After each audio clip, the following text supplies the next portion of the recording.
proses fisioterapi. Jadi fisioterapi itu berubah-ubah kemarin hari Jumat, ketika ini tergantung jadwal fisioterapi, dan juga masih dalam kondisi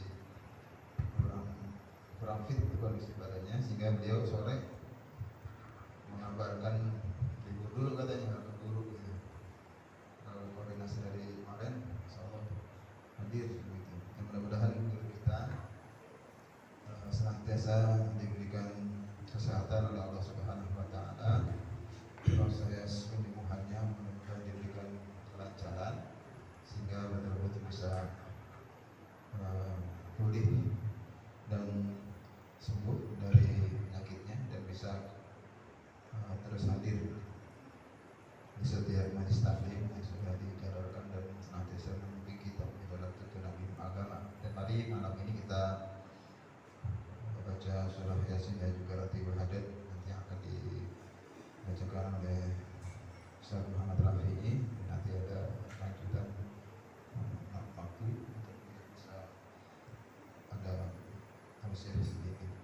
Al-Fatihah al-Hadratin Nabi Muhammad Mustafa Rasulullah sallallahu alaihi wasallam wa alihi wa azwajihi wa dhurriyyatihi wa li ashabihi al-kiram thumma ila ruhi آبائنا وأمهاتنا وأجدادنا وجداتنا ومشايخنا ولمعالمنا ولخالتنا ولعمتنا ولإخواننا ولأخواتنا ولمن حقا علينا ولجميع المسلمين والمسلمات والمؤمنين والمؤمنات والمنصرين وليخرجنا سؤالكم من كل داء خصوصا إلى روحكم أجنة وإلى المسلم إلى روحي وإلى الأنصياء بنتك ونحسن إلى روحي أجل محمد صلى الله عليه وسلم على صلى الله عليه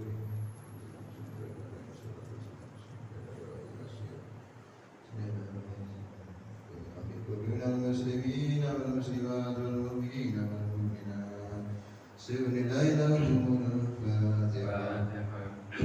أعوذ بالله من الشيطان الرجيم. بسم الله الرحمن الرحيم.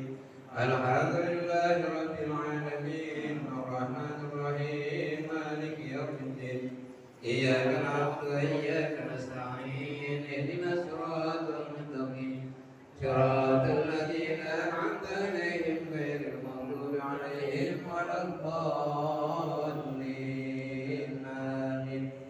أعوذ بالله من الشيطان الرجيم. بسم الله الرحمن الرحيم. ياسين والقرآن الحكيم إنك لمن المرسلين على صراط مستقيم تنزيل العزيز الرحيم لتنذر قوما ما أنذر آباؤهم فهم غافلون لقد كنا على أكثرهم فهم لا يؤمنون إنا جعلنا في أعناقهم أغلالا فهي إلى الأذقان فهم مقمحون وجعلنا عن بين أيديهم سدا ومن خلفهم سدا فأغشيناهم فهم لا يبصرون وسواء عليهم أأنذرتهم أم لم تنذرهم لا يؤمنون إنما تنذر من اتقى ذكر خشي الرحمن بالغيب وبشره بمغفرة وأجر كريم. إنا نحن نحيي الموتى ونكتب ما قدموا وآثارهم وكل شيء أحصيناه في إمام مبين. واضرب لهم مثلا أصحاب القرية إذ جاءها المرسلون إذ أرسلنا إليهم اثنين فكذبوهما فأتتنا بثالث فقالوا إنا إليكم مرسلون قالوا ما أنتم إلا بشر مثلنا وما أنزل الرحمن من شيء أنتم إلا تكذبون. قالوا ربنا يعلم وإنا إليكم لمرسلون وما علينا إلا البلاغ المبين.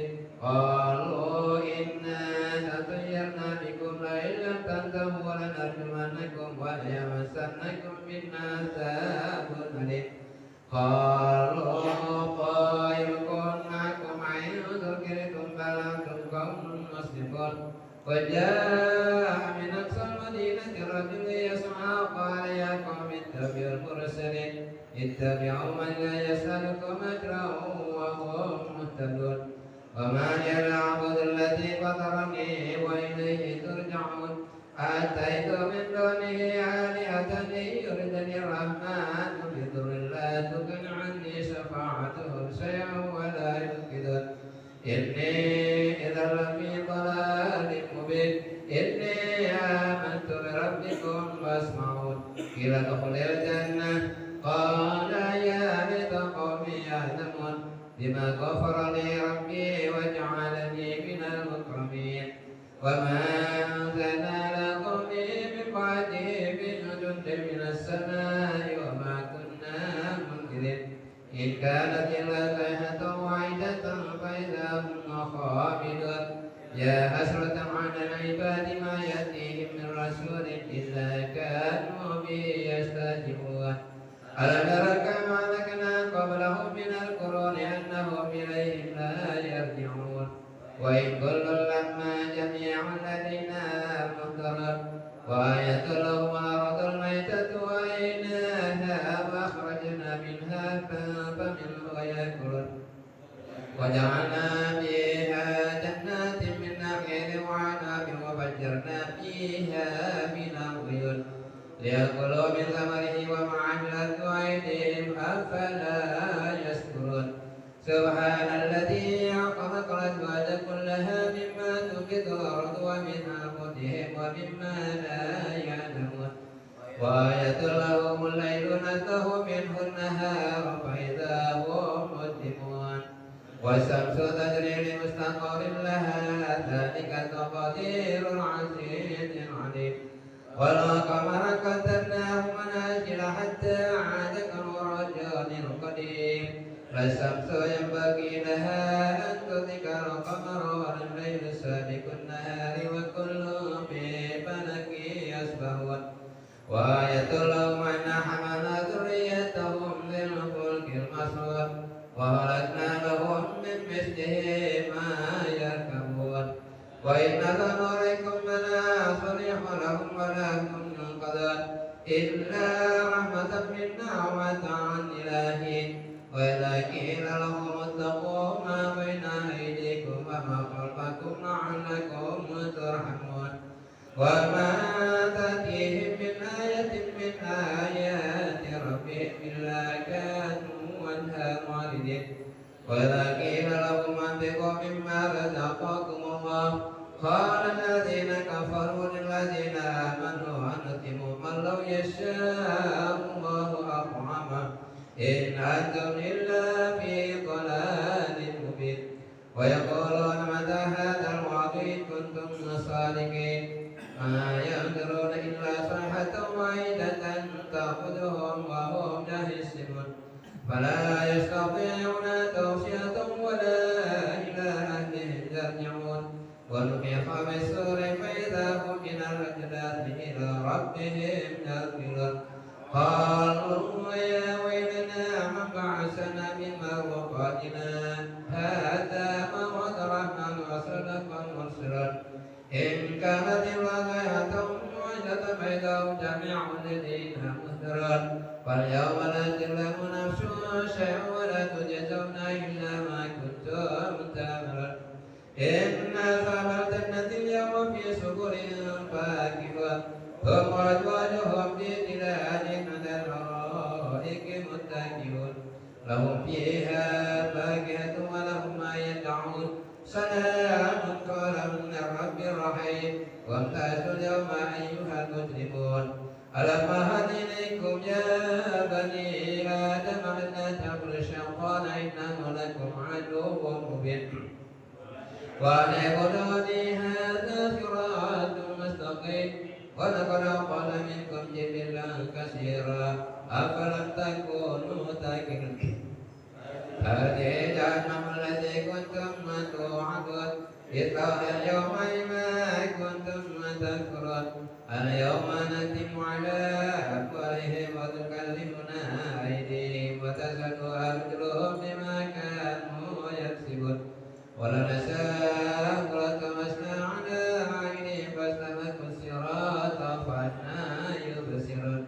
ولنشاء لمسناهم على مكانتهم فما استطاعوا مطيعا ولا يطيعون ومن نعمره ننكره في الخلق أفلا يأكلون وما علمناه الشعر وما ينبغي له إن هو إلا ذكر وقرآن مبين لينذر من كان حيا ويهلك القول للكافرين أولم يروا أنا أهلكنا لهم مما عملت أيدينا أنعاما فهم لها مالكون وذللناها لهم ومنها ركوبهم ومنها يأكلون ولهم فيها منافع ومشارب أفلا يشكرون واتخذوا من دون الله آلهة لعلهم ينصرون لا يستطيعون نصرهم وهم لهم جند محضرون فلا يحزنك قولهم إنا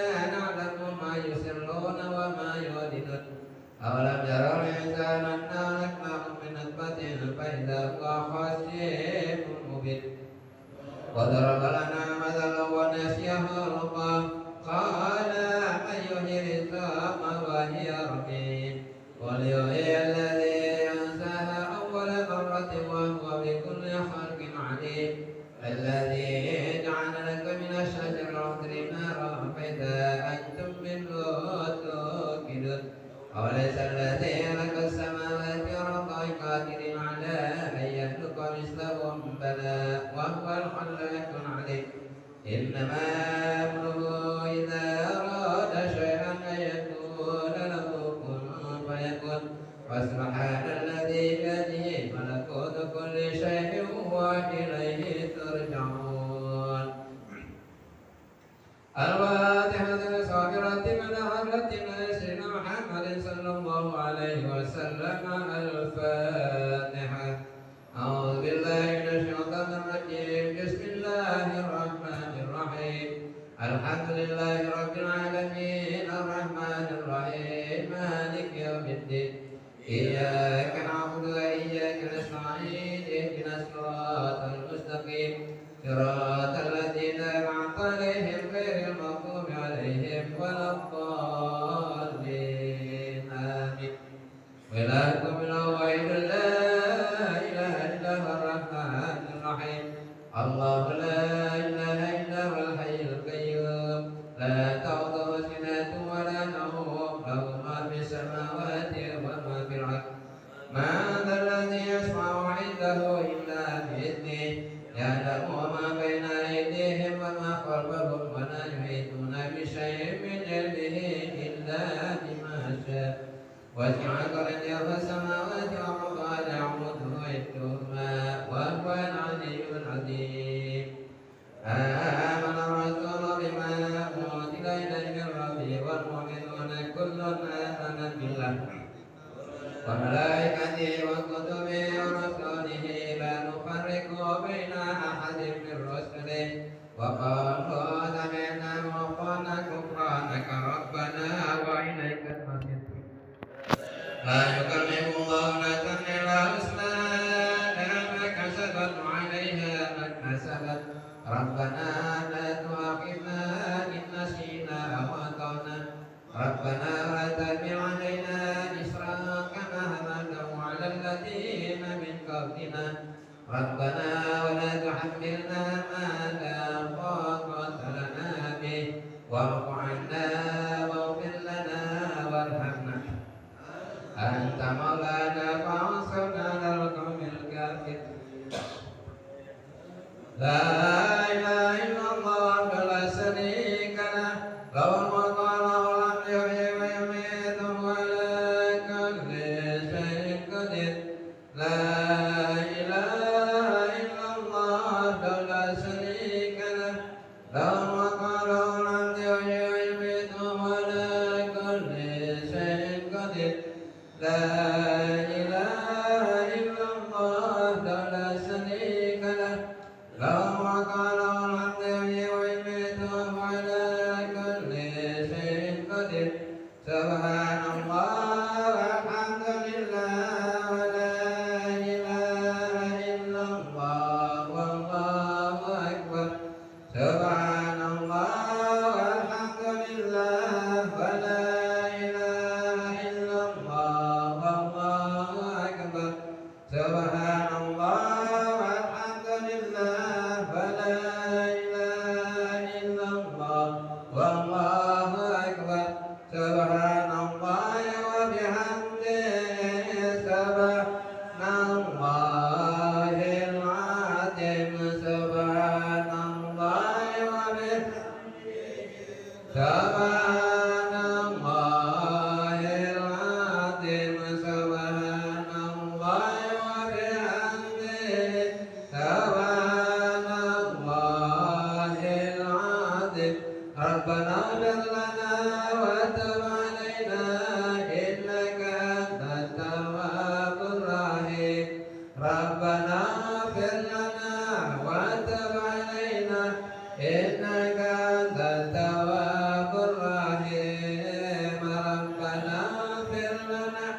wa